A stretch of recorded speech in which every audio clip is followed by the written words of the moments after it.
Chief justice Pakistan کی زیر صدارت فل کورٹ اجلاس کا اعلامیہ جاری کر دیا گیا۔ اعلامیے میں کہا گیا ہے کہ عدلیہ میں ایگزیکٹو کی مداخلت کو بطور ادارہ بالکل برداشت نہیں کیا جائے گا۔ چیف جسٹس قاضی فائز عیسیٰ نے واضح انداز میں کہا کہ کسی بھی حالات میں عدلیہ کی آزادی پر سمجھوتہ نہیں کیا جا سکتا۔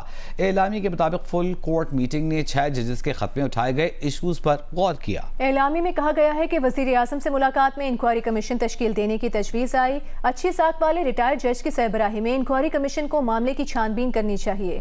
وزیر اعظم نے یقین دہانی کرائی کہ کمیشن کی تشکیل کی منظوری کے لیے وفاقی کابینہ کا اجلاس بلایا جائے گا۔ سپریم کورٹ کے اعلامیے میں کہا گیا کہ ملاقات میں چیف جسٹس اور سینئر ترین جج نے کہا کہ عدلیہ کی آزادی بنیادی ستون ہے جو قانون کی حکمرانی برقرار رکھتا ہے۔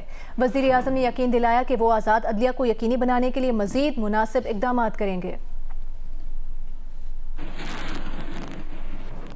لاہور کے ضمنی انتخابات میں حمزہ شہباز کے نامزد امیدوار ٹکٹ حاصل کرنے میں کامیاب نہ ہو سکے۔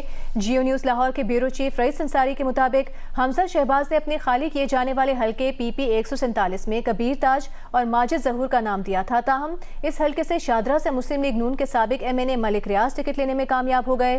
شہباز شریف کی جانب سے خالی کیے جانے والے حلقے پی پی 164 میں حمزہ شہباز اپنے قابل اعتماد ساتھی عمران گورایا کو ٹکٹ دلوانا چاہتے تھے، مگر اس حلقے سے ایم این اے ملک مبشر کے قریبی رشتہ دار کو ٹکٹ دے دیا گیا ہے۔ پی پی 149 پر علیم خان کی خالی کردہ نشست پر آئی پی پی کے شعیب صدیقی الیکشن لڑیں گے۔ مسلم لیگ نون نے یہاں کسی کو ٹکٹ نہیں دیا ہے، تاہم اس حلقے سے نون لیگ کے سابق ایم پی اے چودھری شہباز بھی میدان میں ہیں۔ کہتے ہیں کہ وہ الیکشن لڑیں گے کیونکہ شعیب صدیقی کی دوہری شہریت ہے اور ان کا کیس ٹرائبونل میں ہے۔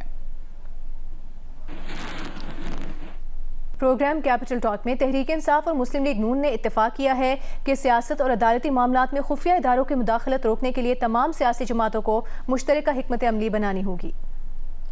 آج اگر سارے یہ کہہ رہے ہیں جی کہ یہ مداخلت بند ہونی چاہیے تو سب پارٹیوں کو مل کے کوئی کام نہیں کرنا چاہیے؟ بالکل کرنا چاہیے۔ یہی میں نقصان ہے کہ کسی کی حکومت ہے تو وہ اس کو گو اہیڈ دے دیتے ہیں کہ ٹھیک ہے میرے خلاف نہ کرو، کسی اور کے خلاف کرو۔ مداخلت جب ہوئی ہے، جس کے دور حکومت میں ہوئی ہے، غلط ہے۔ جو شوکت عزیز صدیقی صاحب کے ساتھ ہوا وہ بھی غلط تھا، وہ بھی غلط تھا، وہ بھی غلط تھا۔ ٹھیک ہے، اگر شوکت عزیز صاحب کے ساتھ ہوا ہے وہ بھی غلط ہے۔ اور شوکت عزیز صدیقی صاحب کا مطالبہ ہے کہ انہوں نے نام لے کے جنرل فیض حمید پہ الزام لگایا تھا، ان کے خلاف انکوائری کی جائے۔ جی دیکھو، اگر انکوائری ہونی بالکل انکوائری ہو۔ آپ یہ نہیں سمجھتے کہ غلطیوں سے سبق نہیں سیکھا گیا اور سیاستدان خود ہی فوج کو سیاست میں مداخلت کے لیے اکساتے ہیں؟ میں سیاستدانوں کو مورد الزام نمبر 1 ٹھہراتا ہوں۔ یہ دعوت گناہ تو ہم دیتے ہیں نا۔ جی جی جی جی جی آئین کی جو پاسداری ہے اس کے اوپر جو ہے نا سیاستدانوں کو بیٹھ کے بات کرنی چاہیے۔ بالکل ٹھیک ہے۔